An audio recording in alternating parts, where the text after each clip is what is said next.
English Shorthand Senior, May 1975. Get ready,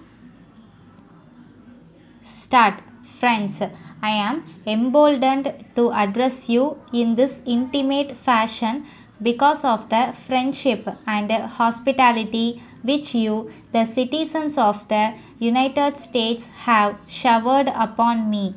I have come to your great country on a brief visit at the gracious invitation of your president, whose humanity and whose distinguished and devoted services to the cause of peace have won for him a unique place among the statesmen of the world.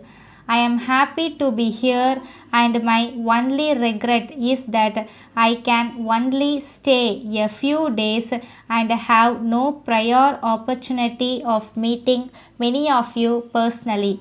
5 years ago, a professor of an American university visited me in Delhi and gave me a gift which I have treasured very greatly. That was a mold in brass of Abraham Lincoln's right hand. It is a beautiful hand, strong and firm and yet gentle. It has been kept ever since on my study table, and I look at it every day and it gives me strength. This may perhaps give you some idea of our thinking and our urges in India. For above all, we believe in liberty, equality, the dignity of the individual, and the freedom of the human spirit. Because of this, we are firmly wedded to the democratic way of life, and in our loyalty to this cause, we will not falter.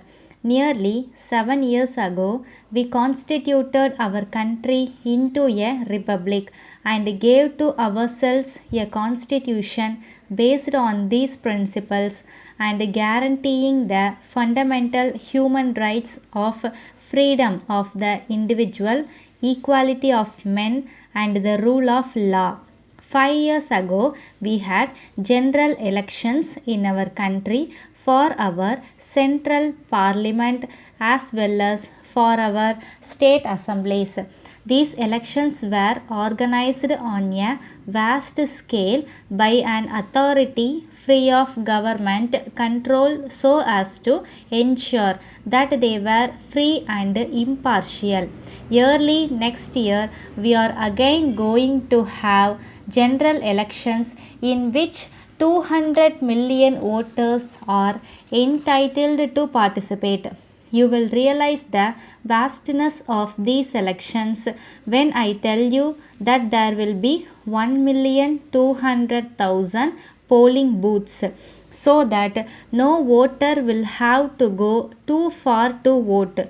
India is a big country with a population of 370 million, 1/7 of the total population of the world.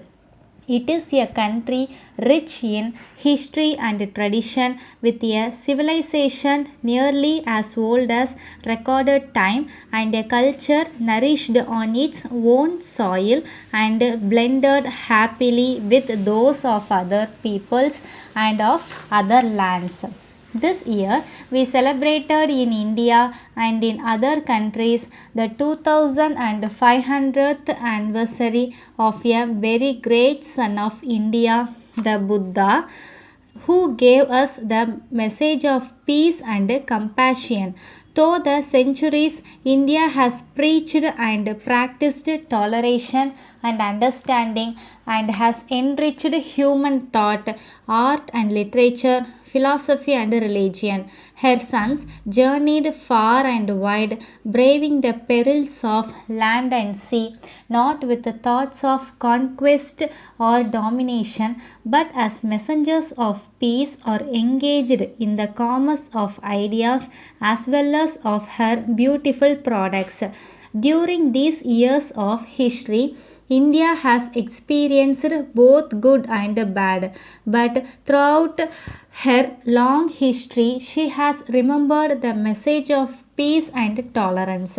In our own time, this message was proclaimed by our great leader and master Mahatma Gandhi, who led us to freedom by peaceful but effective action on a mass scale. 9 years ago, we won our independence through a bloodless revolution in conditions of honor.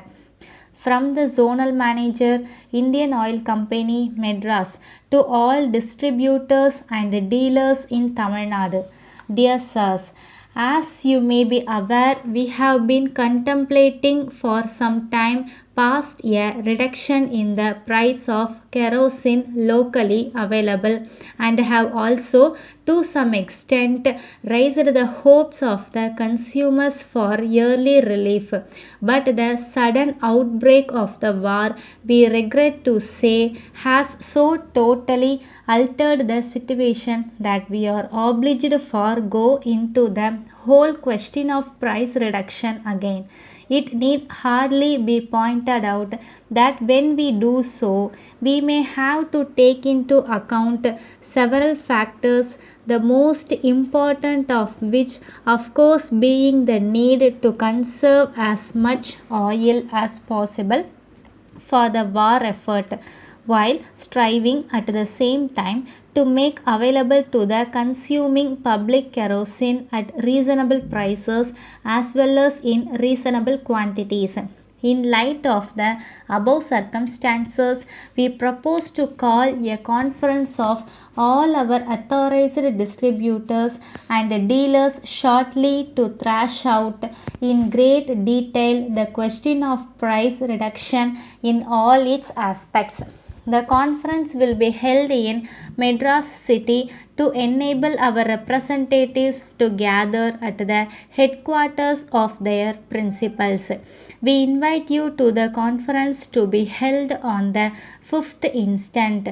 The time and venue will be intimated later. We are sure that you will give your cooperation in the matter. Yours faithfully. Stop.